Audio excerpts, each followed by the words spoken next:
Hey there, welcome back to another movie review. This one is a bit of a request.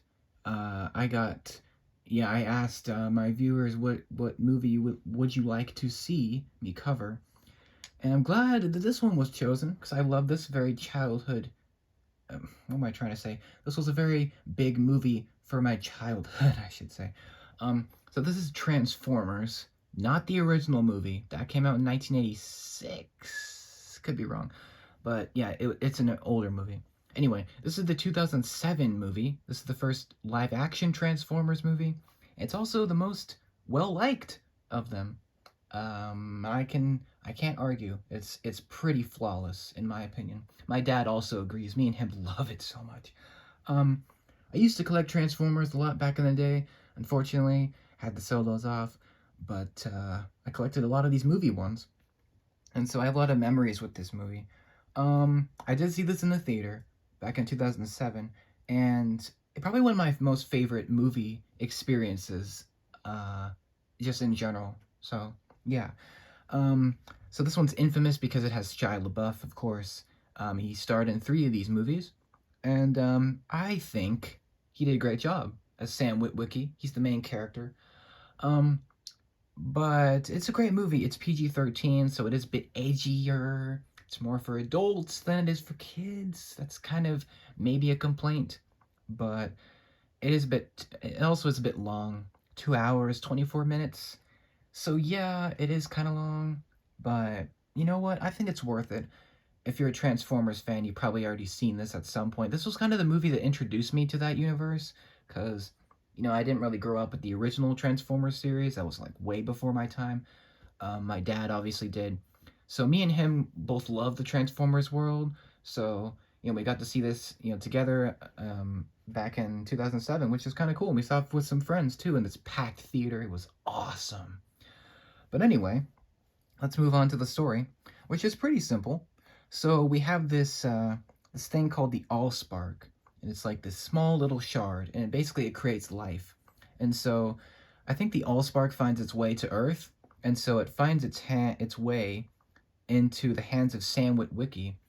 And so the Allspark kind of crashes into Earth, and so you have all these Transformers looking for it, the bad and the good. So they slowly start coming to Earth.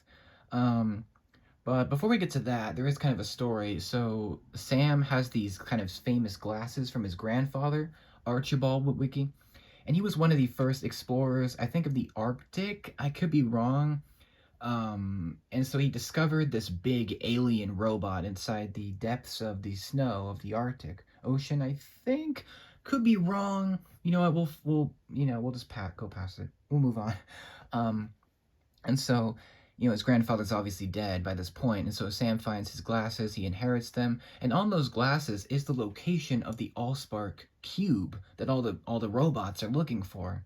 And so that's kind of the conflict. Like Sam has these glasses, everyone's trying to look for them, and so those glasses lead to the Allspark, which is located at Hoover Dam in Nevada, which is awesome because that's where I'm from, and they actually used Hoover Dam as a location, so that's pretty sweet. So the Allspark, the cube, is located inside the dam, and so that is also where Megatron resides. So he was the robot that Sam's grandfather had, discovered, and so he was kind of frozen in ice, kind of, to keep him from, reanimating to coming back to life. And so he's also at the Hoover, the Hoover Dam. I can't speak. So he's also there. So the Allspark and Megatron are very, very close, which is very dangerous because if someone gets their hands on this Allspark, especially Megatron, he's gonna end the world. Which, of course, you've seen that storyline plenty of times. But we do have several characters. We do have Megan Fox as Michaela Baines, who is Sam's kind of girlfriend. They become lovers later on. But she kind of gets dragged into this, kind of on a whim. And so Sam kind of driving her home one day from a college party, and they come across this character of Bumblebee, who is it's kind of funny because Sam gets his first car at this dealership. Also, I wanted to give a shout out to Bernie Mac, who is just hilarious at the opening scene. He's the car salesman who sells Sam Bumblebee, essentially the Camaro. I think it's a 76 Camaro. And that's what turns out to be Bumblebee in disguise, working for Optimus. He's kind of like the Autobot kind of agent. And he's kind of trying to look for the Allspark so he can take it back to Cybertron. Sorry if this doesn't make any sense. It will. It will make sense. And so Michaela and Sam are in the car, and they find out that their car is a robot, and it transforms, and it's a good robot.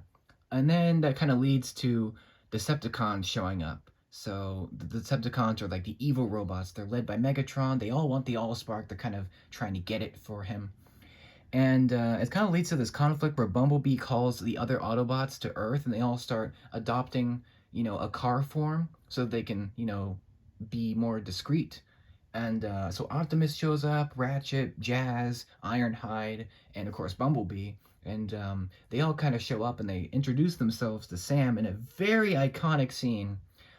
Probably the most iconic scene of this whole movie is Optimus Prime introducing himself and the other Autobots and their mission to get the Allspark before Megatron does. And so that is the story. So Optimus and Sam and Michaela, all the Autobots are kind of this team now. They're all trying to get to the Allspark and trying to get to the glasses that Sam's grandfather's glasses. So that's kind of the conflict. They're all trying to get to the glasses before Megatron. They're all like in this big conflict. It's great. We do have several characters. Of course, Optimus Prime is once again voiced by Peter Cullen, just like the original series. And in this movie, Megatron is voiced by Hugo Weaving, which is pretty cool. I think that was cool. I think he should have voiced him, more. But that's just my opinion. And the designs of all the characters are great. Like Jazz is really cool. I think Jazz might be my favorite of the Autobots in this film. Unfortunately, spoiler alert, he doesn't make it in the end. Megatron kills him. In fact, several characters die, at least among the Transformers characters. Most of them don't make it. The Autobots, most of them make it, but the Decepticons mostly just die. But they're really cool. Like, you've got Brawl, who's a tank. You've got Starscream, the Raptor jet. You've got, of course, Megatron is the biggest, awesome villain of this film. And you got some other ones like Bone Crusher, who he has this epic fight with Optimus. It's amazing. And this little kid even comments, he's like, "So cool, Mom."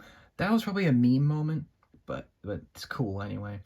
And also there's Blackout, the Decepticon who attacks the Air Force base at the beginning.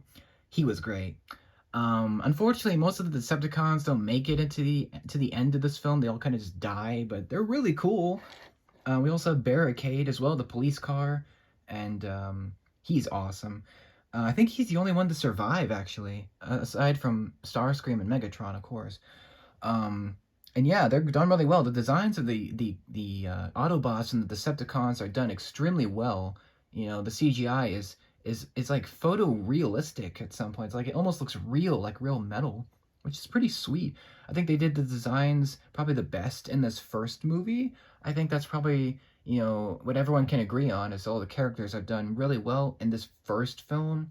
And then they kind of just go downhill after this first movie, unfortunately. I like all the Transformers movies, but you know what? This one I think is probably the best one in terms of story and the way they handled everything. Anyway, we do have some other characters as well. We have John Voight as the Secretary of Defense, a very important character. He's kind of in charge of all the military operations and the Allspark and everything in Hoover Dam.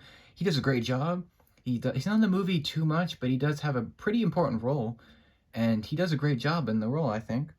We have John Turturro as Agent Simmons. Probably one of the most meme-ified characters in this whole movie is him as Agent Simmons. He's like from Sector 7. And it's just so funny. Like, he's just a bumbling... Well, he's not really bumbling. He's like this comedic... He plays it very comedically, but he's also very serious. So it's like comedically serious. So it's pretty funny. You have to watch it to understand what I mean. But he's great. His dynamic with Optimus is great because Optimus is just like this no-nonsense leader.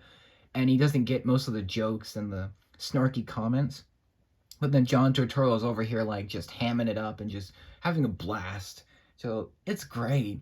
And I think especially when he makes his first appearance at Sam's house and Sam's parents just like, just it's just funny. The whole thing is just very ridiculous, and I love it. Um, we do have a couple of minor characters. I wanted to mention them because they do a great job, even though they're not in the movie that much. I think they do a good job with what they are. You know, what am I trying to say? If that makes any sense.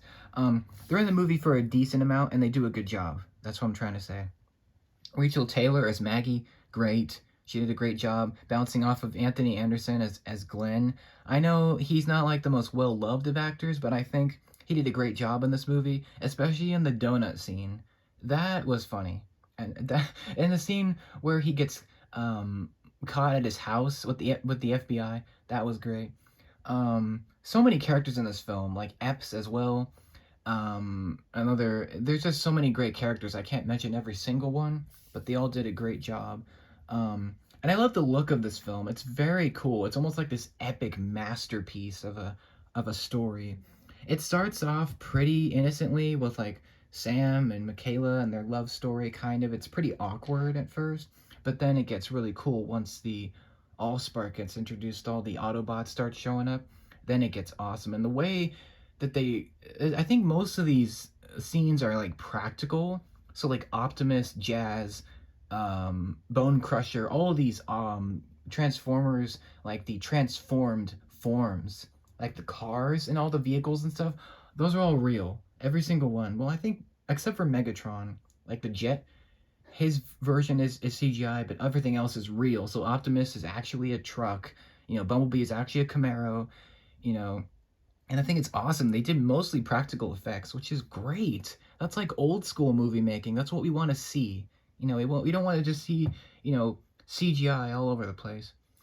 But the CGI that they do have for the characters is pretty flawless. I don't think there's like a bad one. And when they transform, it's especially amazing because they use the original sound effect, which is awesome. A few nods to the original series is great.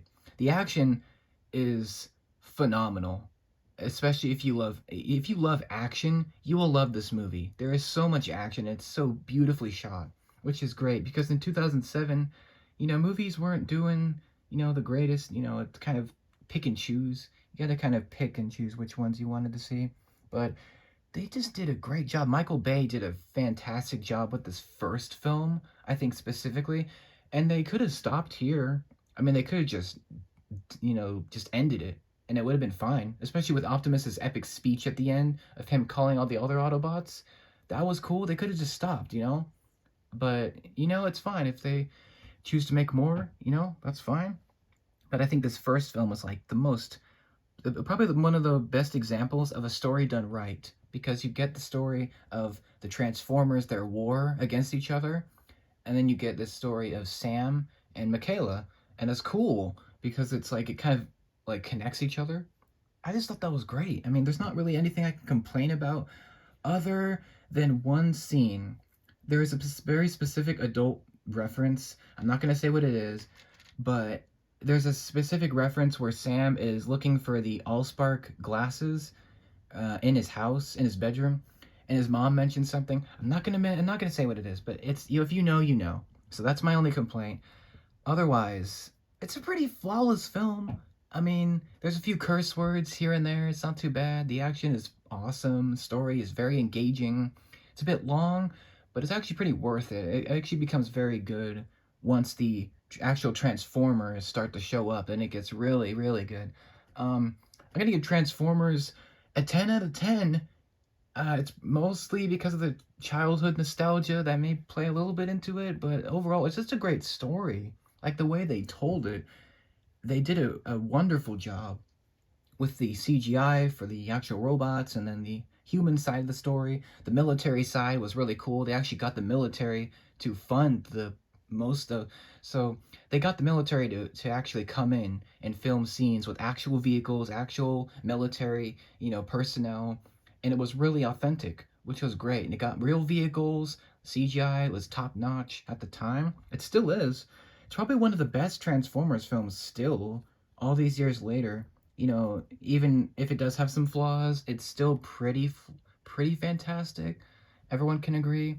So, yeah, Transformers. If you love the series and you haven't seen this, you gotta see it. It's great. I mean, if you'll either love the human side of the story or you'll love the Transformers side of the story. It's really well acted as well. And yeah, they just did a great job. What can I say? I love this movie. I've always loved it since I first saw it. Um, I recently rewatched it with my dad, and we were like, "Yep, we still love it just as much as we did." So yeah, what do you guys think about this film? Do you think it's the best in the Michael Bay Transformers series, or do you think there's better ones? I know Bumblebee was fantastic as well. There's rumors that there's going to be some more films, the new ones coming out this year, so that should be interesting. Definitely going to see that. Um, what do you guys think? Do you like the series? Um, I'd love to know. Thanks for watching. Hope you enjoyed this. Thanks again to BrickChick501. If I didn't shout you out, I will here. She requested that I review this specific movie. So yeah, thanks to her, and thank you so much for watching, and I'll see you later. Have a great one.